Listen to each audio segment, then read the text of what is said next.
It is different. It's not that as hot as that, but it's more humid here. I mean, you sweat more. It just drains you, I guess. Do you find it a bit more difficult to be as fresh in this sort of conditions? It is. When you go in there, you're freshman. About 3 hours later, you can't do the same thing what you could do probably in the first hour. You could see. I think that's the only reason a couple of bowlers didn't bowl 3 hours at a stretch. Now, what about the target of 123 India made? We've only seen a couple of games, so we're unsure as to what is a good target. We're still trying to work that one out. Yeah, I thought at about the ninth hour mark we were 96, and I thought 150 would have been a good target. I think we lost out on Robertson's a couple of overs, and we've ended up a couple of runs short. So if you feel well and bowl well, it should be okay. It's just one of those games like any other game of cricket, isn't it? If you can get some early wickets, put some pressure on the batting side, it doesn't matter whether it's a Super Max 8s or a Test match. It's the same, and it's not like sixes, yeah, because it's a 14-over game. You still got to bat those 14 overs.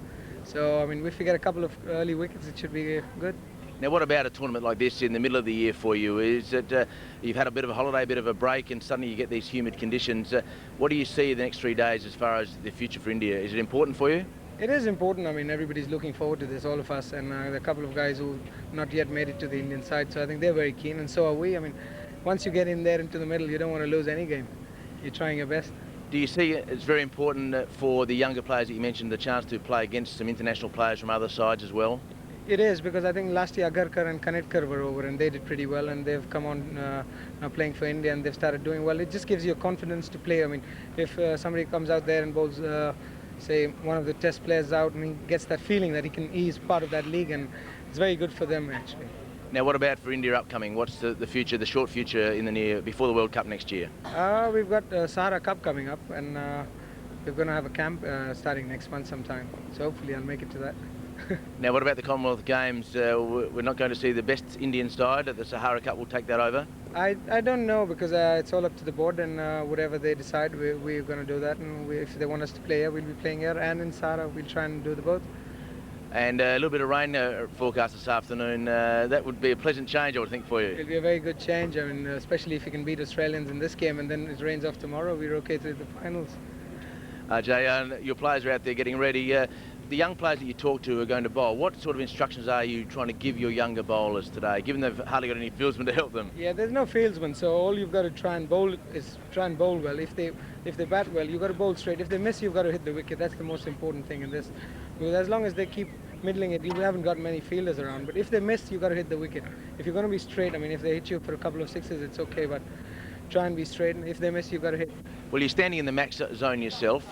Is that a factor when you're out there? Are you thinking about hitting straight into the max zone and getting rewarded, or are you just trying to play each ball on its merits, and if it's outside leg stump, you hit it to mid-wicket? I think it does work on your mind, because a couple of overs we only was trying to hit it straight, and we probably missed out on a couple of boundaries which could have been played a little squarer. But I think now, I mean, this was the first game we've played, so we'll work on it tonight. We'll talk about it and probably do a better job tomorrow. Well, RJ, I'll let you go. Your teammates are waiting for you. They want you to have some fielding practice. Good luck. Thanks, Dave. RJ Jadeja, who had such a terrific series against Australia earlier this year when under oppressive conditions, much hotter than these conditions, not as humid, but really hot conditions. Jadeja came in during the one-day games after a long spell because of a knee injury to really work hard, to really put the Australian bowlers under pressure. He's a very, very classy player, and we saw that again today. He and Robin Singh working very, very well together, and the target for Australia is 124 to win. And it's going to be a pretty tough one. Rain is just starting to fall as I speak, but let's hope that the rain isn't going to interfere what should be a very good game. Australia about to come out to bat, India in the field. We'll be back in just a moment.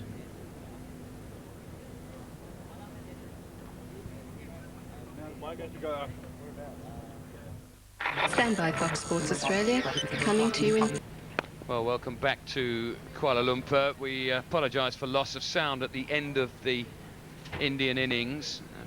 Made sure that David Hooks earned his money. He had to do a long interview out there, and also the camera to carry you through it. But these things happen.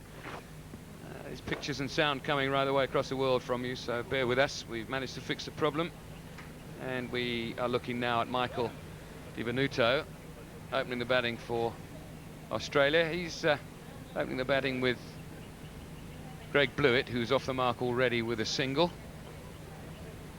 So Captain Gilchrist has slid down the order just a little bit. A feature to me of the Indian innings was a fantastic last over, and that's not a bad opening over. First baller for Di Venuto, looking to cut that away down to third man. Looked like it came back at him just a little bit there, Bruce. Yes, I met Ajit Agarkar just before the first game started today, and I said, oh, you're the guy who's been taking a few wickets lately in India. He said, yes, I move it around a bit. That was magnificent, wasn't it? He wasn't lying, was he? Didn't that come back late? Beautiful delivery. Goes to prove that you don't have to bowl flat out, you don't have to bowl 100 mile an hour, as long as you can move the ball in the air and off the seam. Kapil Dev was the great swing bowler, wasn't he, for India? Maybe he's had a bit to do with this. Beautifully bowled, and Michael Di Venuto's gone for a duck. It's 1 for 1.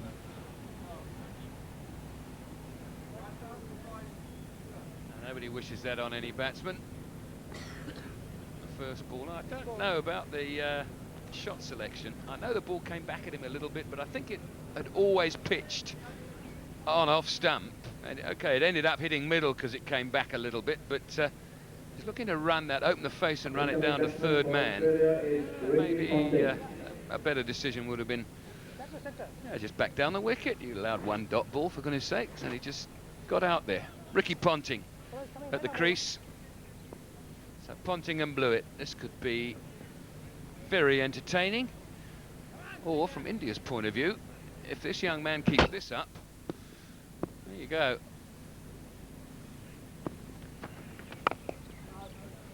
Yeah, if you have a look at his action, he's beautifully side on. He's only slightly built, and he's not a tall man at all. It gets in nice and close to the stumps, and that was a beauty that knocked over Di Venuto. Ricky Ponting's got his hands full here. So looks just a little bit nippy. That looked like it struck Ponting on the left shin just a little bit earlier than he anticipated. Wow, whippy little bowler. Yes, he hurried him up then, didn't he? Here he is, just saunters in, nice and easy, side on, and very fast arm action. And that gives him that little bit of nip. Look at the beautiful balance in the follow through. He looks good. Young face, looks like he's just out of school, the kid. He's terrific. It's just, isn't it nice when new people come into the game, Bruce, and you know, you sort of see so many test matches and so much cricket, and the same people maybe all the time over a period of 6 months or so, and then a competition like this, suddenly new people come up and mushroom into real potential. Excites me. Shows your grip, yes, 2 fingers just slightly spread across the seam or down the seam. He's paid the penalty there. He's straight onto leg stump and it didn't swing, so he's gone for 4. Oh, for 6. That's a magnificent shot. That closes the over down, 8 for 1.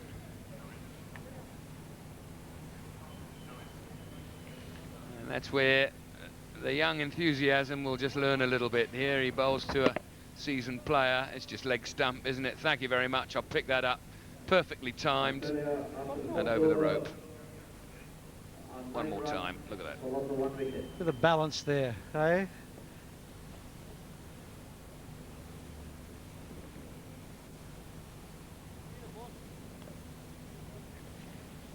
What we seem to have seen all day, which is really intriguing, with all your with the max zone and only 7 fielders and this, that and the other, that the basics of the game of cricket have worked either with the ball or with the bat. And the batsmen that have stood still and played cricketing shots have been successful. The bowlers that have bowled as well as they can, a line and length just on and just outside off stump, have been successful. Interesting, isn't it? It all revolves around the basics, doesn't it? I guess in this sort of cricket that you've got to make the play at times and experiment. But that ball that just went for 6 has lost also. It's gone right out of the ground. So these are quite expensive, these white Kookaburra brand balls, at about $40 US a piece. It's costing the Cricket Association here a few bob. Well, the one that Robin Singh hit, that hit the roof of that house, which is beyond where Ponting's just clipped that one, deserved to be lost, but a little bit of bad luck there, I think, from the ball provider, because it's gone through an open gateway. Ball only just cleared the rope, in fact, There's an open gateway in order to get through to find the ones. I don't know whether there's a river between here and that home. Robin Singh hit a massive 6 up onto the roof over there, and now they've found another one. They must have an endless supply. And the umpire very wisely has put another spare one in his pocket and another one. So there's 4 balls on the field at the moment, only 1 in the bowler's hand, and the bowler is the Indian captain, Robin Singh.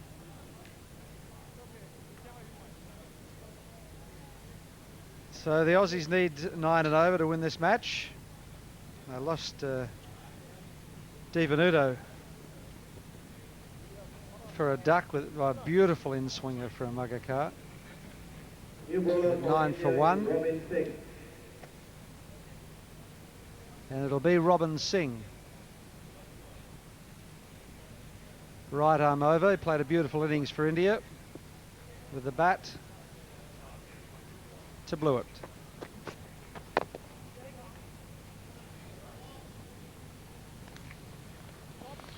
Useful cricketer, Robin Singh. And we've seen the way he can bat. No mean bowler. Swings the ball around.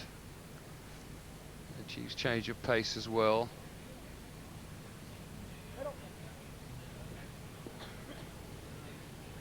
The ball should swing around in these conditions. It's humid. It's moisture not only in the pitch, but all around. Off the pad.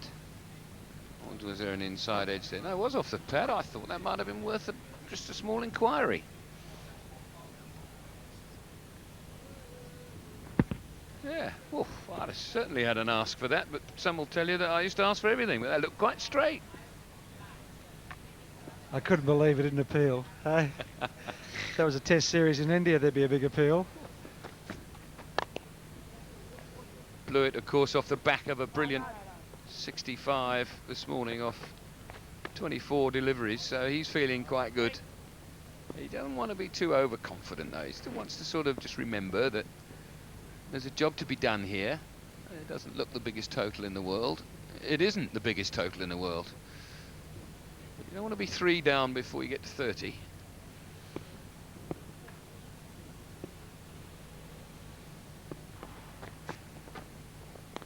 Change of pace that I was talking about, and a smile. And another smile. That was a superb delivery. He can't believe he hasn't got a wicket there, Robin Singh. It's what all cricketers enjoy about Robin Singh, that he really enjoys the game. And no histrionics, just gets on with it. He was pretty happy with that. He smiled about it. Could have very easily been a wicket, but it's gone over the top. So's that. Well over the top. And we look for the flag. Is it in the zone? The flag stays down. Only 6. Only. It was a fair try, wasn't it? Hey, it wasn't far outside the zone. Would have doubled his score. It had just caught the corner of that black triangle on the edge of the zone, but an almighty blow anyway.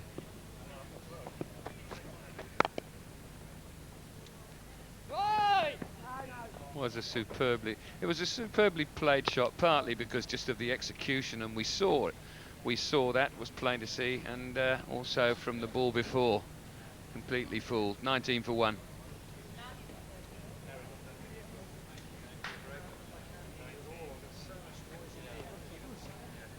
Australia after 3 overs has scored 19 runs for a loss of 1 wicket. Ricky Ponting is on 13.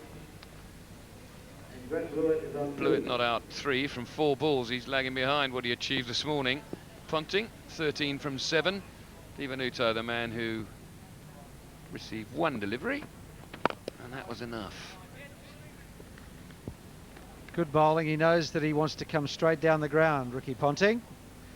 So just tucked him up a little bit shorter there. Bit of bounce. He'll be struggling to hit straight through the line of that one.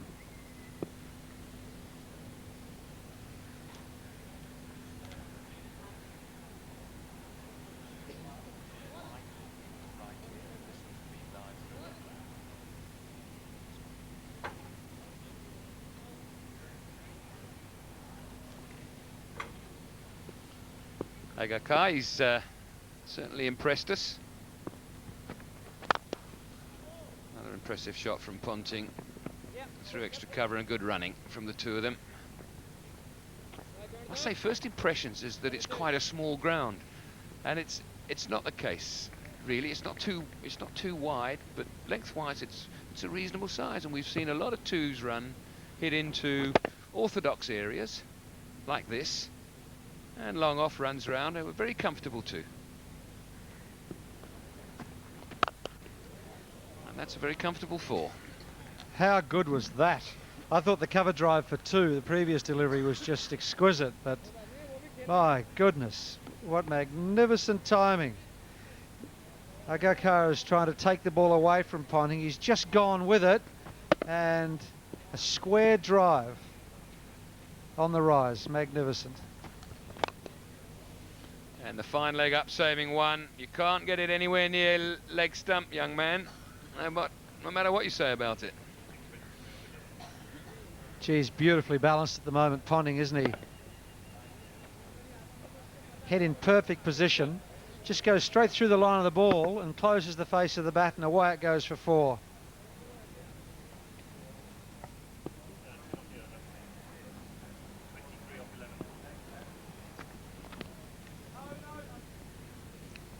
That fleshy sound, that hurts in April in England. He just attempted to lose another cricket ball, Ricky Ponting. That was going backward a square into the palms outside the ground. He just didn't quite get it. Just a bit quick on him.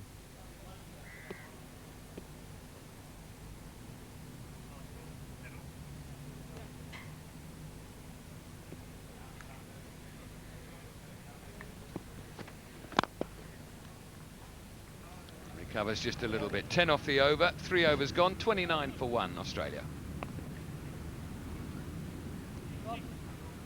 That last ball was beautifully bowled. He knew that he couldn't afford to go for another 4, or had to get the Yorker in, and beautifully bowled.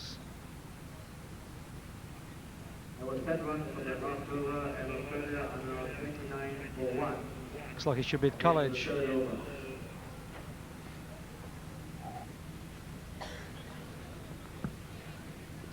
17 off Agakar's 2 overs, 9 off Singh's 1.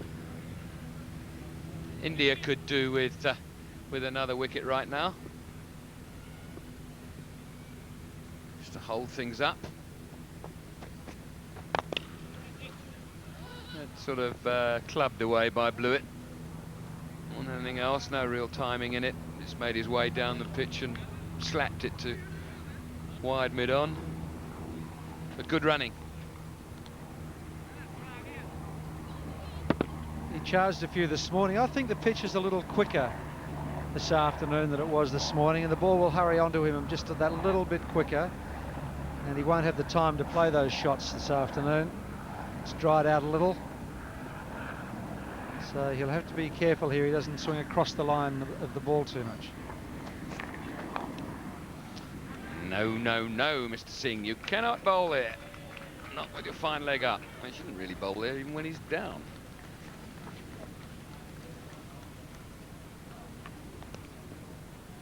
Yes, he's too experienced a player, isn't he, Robin Singh, to bowl that line. Yeah, he wasn't happy. He's the man with the ball in his hands.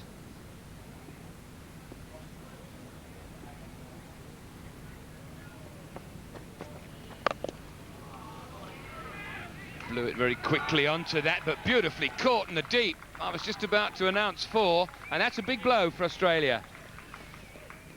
Kanetka, the man who did the fielding and the catching, made some ground way to his left. Just have one more look at it. It's a good shot from Blewett. He likes to play that shot, sort of pull shot off the front foot, but nicely caught. He got into position beautifully there, Kanetka. Got there quickly and was beautifully balanced to take the catch. So Australia in trouble, 35 for 2. Blewett's gone for 9 from 7 balls faced, 35 for 2.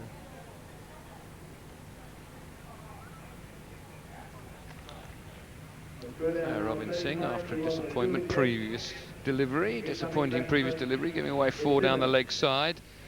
I think might have just played a very important part in the potential result of this game. Blewett's a big wicket. A lot depends on Ponting now.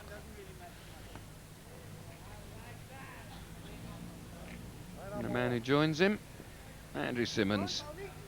Big fella, blimey. He looks as if he hits it miles. This is the last wicket to fall that's brought Symonds to the crease. That's been corrected by my producer. And in turn corrected by David Hooks. Nicely timed, away off the mark. Now, Andrew Symonds made a name for himself a couple of years as a youngster who came in and just belted big sixes. But it only lasts so long. The opposition players sort you out. So he went through a period there where he struggled a bit. And that's what he's got to do at the moment. He's just got to push it around, give Ponting the strike until he gets some rhythm going. And then he can think about his big sixes down the ground, maybe through the max zone, and pick up a couple of 12s. He's just given the strike to Ponting. So good over this by Robin Singh. 2-4, wicket and a 1.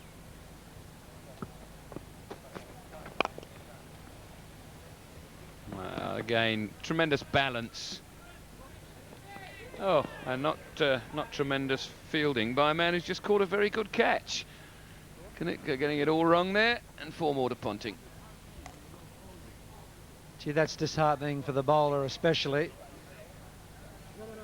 was a lovely shot, but it still should have only been 2.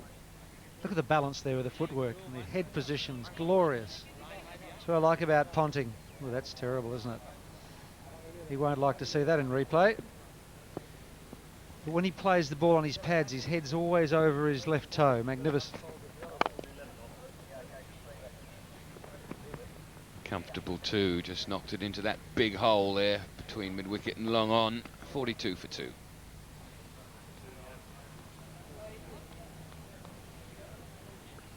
This Ricky Ponting is giving us a very good cricketing lesson or batting lesson in terms of which way it's described.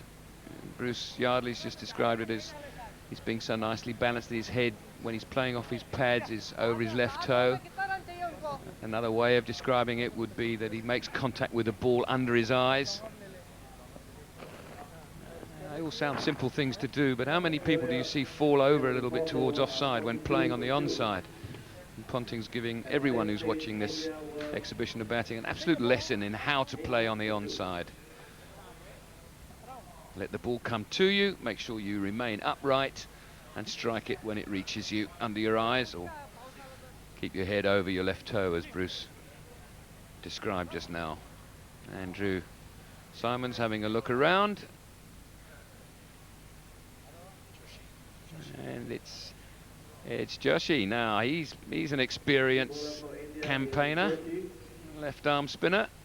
I think Andrew Symonds might get lured into trying to hit him into the max zone a bit earlier in his innings than we anticipated.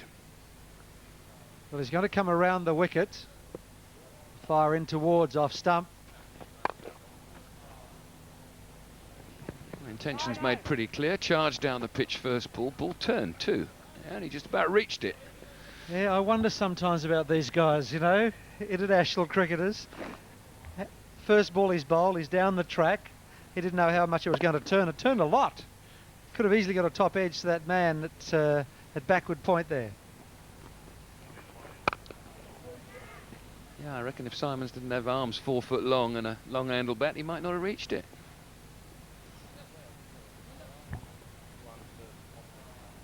He had to hit it, didn't he? Even though it was a wide, he was going to be stumped if he let it go.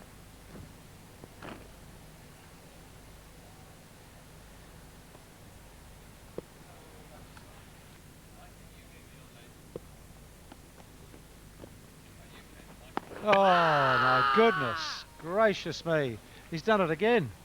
Well, the umpire's actually asked for another look. Whether he needs one or not, we shall soon see. But really, look, it is a wide. It's gone way past there. Now, he might well be in. I think he might be in. He's fallen over. It might be a case of the keeper taking the bails off just a little bit too soon, as opposed to too late. It's gone very wide, so you can't blame the keeper for not doing earlier than that. But now that foot is grounded as the bails come off, and he's safe. But I hope he's learnt a lesson. How clever was that? Full stretch, he's had to pick his back foot up and put it back in.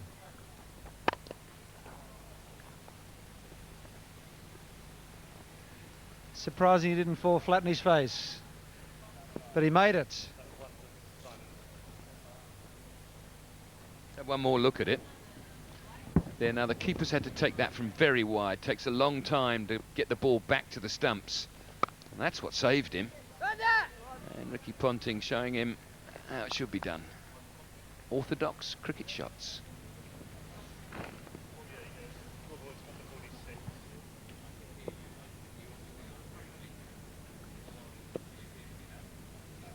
Good start from Joshi.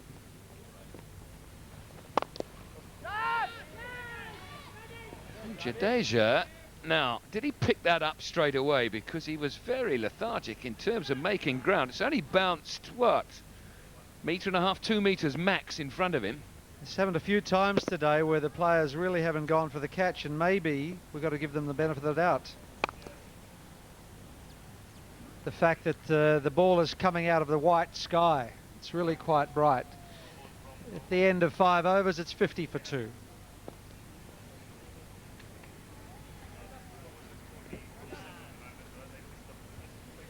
Bruce Yardley leaves me for a few overs, and Shane Warne comes in next door to me. Well, it was quite an interesting first over, one way and another, from Joshi. Certainly saw, first of all, that the pitch is turning. He turned it a great deal. First time we've really seen it turn. And secondly, aided and abetted by some really interesting batting. There's some fancy footwork out there from Andrew Symonds, and I'm not sure how he got back, but, well, good use of the feet. Poor use of the feet to start with, and then good use of the feet to get back. But I think he's made his intentions clear, and it will make for an interesting contest. And the benefit of very long legs, I think. And the fact that the keeper had to take the ball so wide. Andrew Symonds does like to play to back himself against the spinners, and I think the off spin might suit him better, trying to hit down the ground rather than Joshi spinning the ball away from the bat.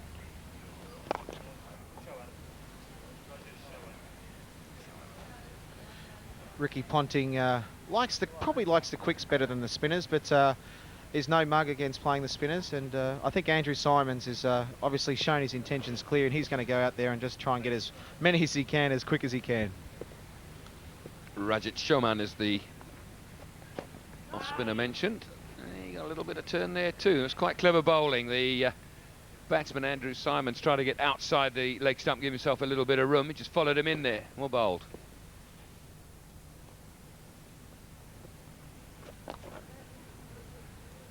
There'll be 2 here.